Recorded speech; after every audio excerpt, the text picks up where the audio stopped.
Welcome to the reveal of my 1:350 scale USS Oliver Hazard Perry.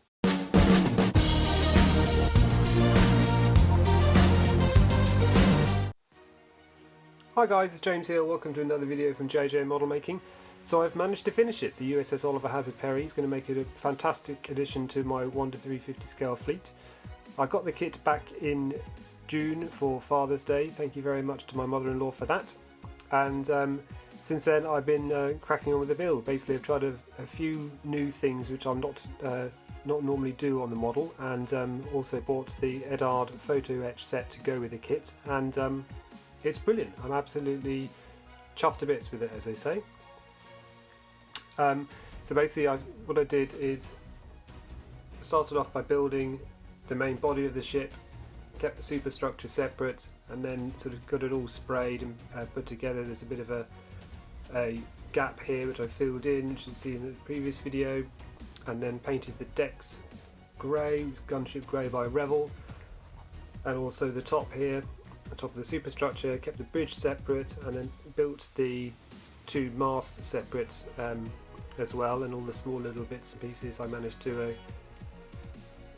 not to lose, and B, paint them all up and detail them in one fell swoop, which is good. And then started sticking the whole thing together. So let's try and get a bit closer so you can see what's what.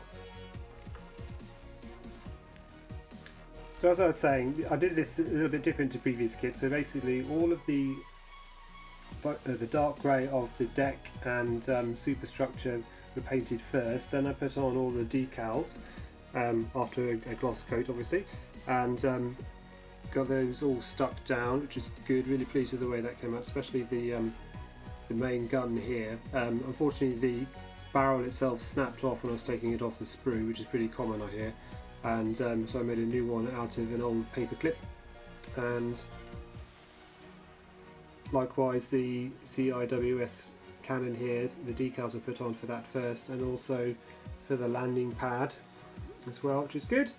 And then kept the bridge separate, that sat-nav dome, radar dome, the two masts are all kept on separate, and then finally came together at the end. So basically I then started putting on the photoetch. I had to wait a few weeks for it to come in the post. Lost one of the bits to the carpet monster, but then found it, thank goodness, and then slowly started building it up in layers. So I was really pleased with the way it all turned out. A few little details, not sure if it's coming across okay. Got an open hatch here on the bridge, and light blue tinted windows. And then lastly put on the rigging. So I used a very fine fishing line for this. I did get some very fine nylon thread basically, but it was too thin. It just was literally impossible to tie. Anytime I breathed it blew it out of position, so I decided to scratch that. And yeah, so the last thing I did basically was use some new AK Interactive products, which I used to do the rust streaking here. So let me go and grab that, and we'll be right back. So this is what I used for the weathering the rust. It's Naval Ship Weathering Colours by AK Interactive. It's AK 305 Streaking Grime for Light Grey Ships, which is quite handy. So all you really do is you put a few drops on with a brush where you'd like all the rust to go, all the way around the ship in one fell swoop. Leave it to dry for a few minutes. Come back to it with another brush with thinners or white spirit, in this case this Dowler-Rowney low odour thinners, because otherwise it stinks to high heaven, and then basically sort of thin it out, spread it down, and make it streak. So if you'd like me to do a separate video on how I actually do the weathering on the ships like this, let me know in the comments below, and if there's enough interest I'll do a video on that. But it was really fantastic. I was so pleased with the way it turned out. I actually did a bit of streaking grime on a couple of other ships. So here's one of the two. This is the Coronado. So I did the grime effect here. You can see very faintly. This is one of the test subjects I did before the Oliver Hazard Perry, and yeah, it came out really well. It's probably a little bit more rusty considering it's a new ship than it should be, but it's my model, and I quite like the way it turned out.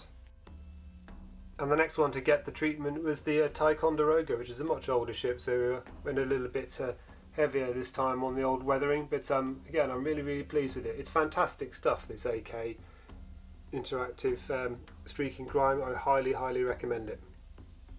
So back to the Oliver Hazard Perry. Here's the starboard side of the ship. Again, you can see the rusting and the weathering of the ship here. So it's all been sealed in now with a dull coat. Put that on last night, and yeah, everything's coming along really nicely, and I'm really pleased with it.